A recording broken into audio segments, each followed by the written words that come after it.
एक गांव में एक चरवाहा बालक रहता था। वह रोज अपनी भेड़ों को लेकर जंगल के पास स्थित घास के मैदान में जाता। वहां वह पेड़ों को चरने के छोड़ देता और खुद एक पेड़ के नीचे बैठकर उन पर निगाह रखता। उसकी यही दिनचर्या थी। दिन भर पेड़ के नीचे बैठे बैठे उसका समय बड़ी मुश्किल से काटता था। उसे बोरियत महसूस होती थी। वह सोचता कि काश मेरे जीवन में भी कुछ मज़ा और रोमांचक आ जाए।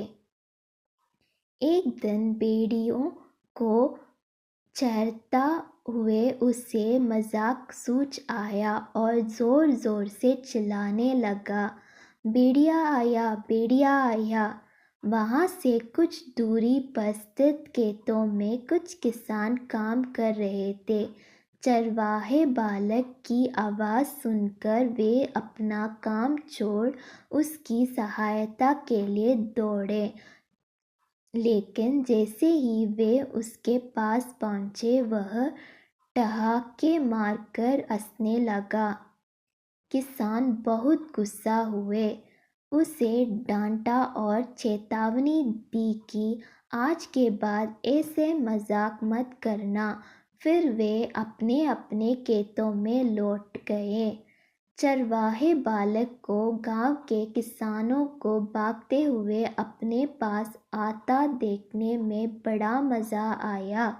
उसके उनकी चेतावनी को गंभीरता से नहीं लिया। अगले दिन उसे फिर से मस्कारी सूझी और वह फिर से चिल्लाने लगा, भेड़िया आया, भेड़िया आया। खेतों में काम कर रहे किसान अनहोना की आशंका से फिर में दौड़े चल आए, जिन्हें देखकर चरवाहा बालक फिर से जोर जोर से हंसने लगा। किसानों ने उसे फिर से डांटा और चेतावनी दी, लेकिन उस पर इसका कोई असर नहीं था। उसके बाद जब जब वह किसानों को इसी तरह भेड़िया आया कहकर बुलाता रहा। बालक के साथ कोई अनहोना ना हो जाए, ये सोचकर किसान भी आते रहे, लेकिन वे उसकी इस शरारत से बहुत परेशान होने लगे थे। एक दिन चरवाहा बालक पेड़ के छाया में बैठकर बांसुरी बजा रहा था कि सच में एक भेड़िया वहां आ गया। वह सहायता के लिए चिल्लाने लगा, भेड़िया आया, भेड़िया आया। लेकिन उसकी शरारतों से तंग आ चुके किसानों ने सोचा कि आज भी ये बालक उन्हें परेशान करने का प्रयास कर रहा है, इसलिए वे उसकी सहायता करने नहीं गए। भेड़िया उसकी कुछ भेड़ों को मारकर खा गया। चरवाहा बालक दौड़ते हुए खेत में काम करने किसानों के पास पहुंचा और रोने लगा, आज सचमुच भेड़िया आया था, वह मेरे कुछ भेड़ों को मारकर खा गया।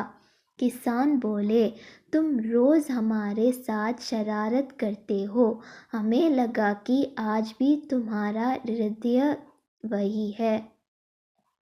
तुम हमारा भरोसा खो चुके थे, इसलिए हमें से कोई तुम्हारा मदद के लिए नहीं आया।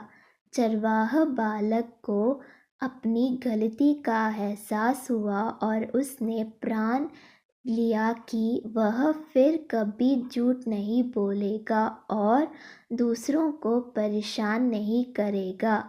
सीख, बार बार झूठ बोलने से लोगों की विश्वास पर चोट पहुंचती है और उनका विश्वास टूट जाता है। किसी का विश्वास पात्र बनना है तो हमेशा सच्चाई के साथ रहिए। इस दुनिया में रहना है मेरे दोस्त तो सच्चाई की बदौलत चलिएगा। सच्चाई की बदौलत चलेंगे तो सब कुछ मिलेगा, जो नहीं मिलना रहता है वो भी मिल जाता है भाई। बाकी so thanks, all the best.